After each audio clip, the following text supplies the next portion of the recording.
Psalm 52 is a prayer of David, and we have a very specific occasion for this psalm that's mentioned in the superscription. It is an atrocity, a genocide in a sense, as Doeg, an Edomite, slaughters 85 people in a single village at the command of Saul. It is rightly classified as a lament and borders on being an imprecatory psalm. It does contain at least one verse that's a curse. We have the context of this laid out pretty clearly for us in the superscription. A maskil of David, when Doeg the Edomite came and told Saul, David has come to the house of Ahimelech. Now you can go to 1 Samuel 22 and read the entire backstory here. But essentially, David had sought refuge at the house of a priest in the village of Nob. This is when David eats the consecrated bread, and Jesus makes reference to this story as well in the New Testament. And then David and his men move on.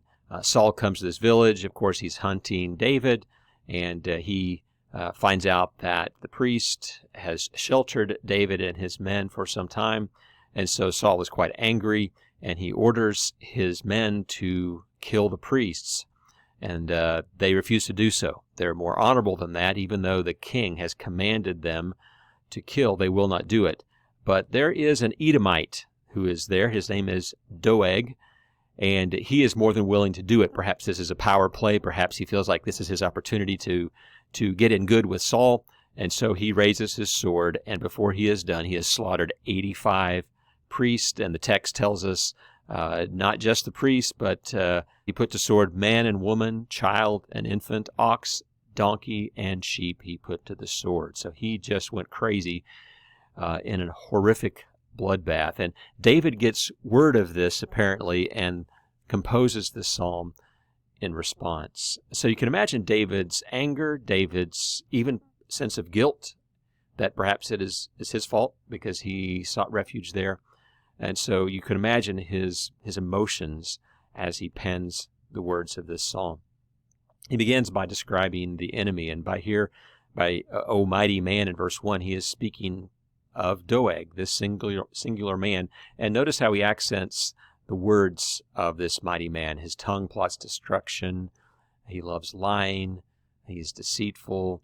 And so this characterizes the man that David is opposed to, this man Doeg.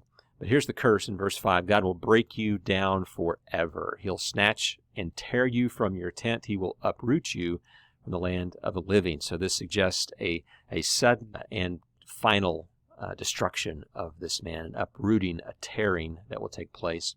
There's a bit of wisdom in verses 6 and 7. The righteous will see, they'll look at this, and they'll go, yep, that's right. That's what happens to a person who trusts in themselves and not in God as his refuge. And in contrast to that, David says, but I am like a green olive tree in the house of God. And so you might notice the contrast there. I am like a tree that's planted. In verse 5, Doeg will be snatched up and torn from his tent, uprooted from the land of the living. So there's a clear contrast in verse 5 to the uprooting, to the planting in verse 8. And this, of course, brings us back to the very first psalm. It reminds us of the blessed person is one who is like a tree planted by streams of water, is fruitful, doesn't wither, and prospers. In this case, it says this person is like a green olive tree planted in the house of God, in the presence of God. So streams of water, house of God corresponding. Trusting in the steadfast love of God, thanking God, and waiting for God to do justice in this particular case. So this is how we would deal with someone like Doeg, a maniacal killer, a liar, a deceiver, someone who is willing to do anything to get ahead. We can be sure that God will do justice upon them, verse 5, and that if we trust, we'll enjoy the presence of God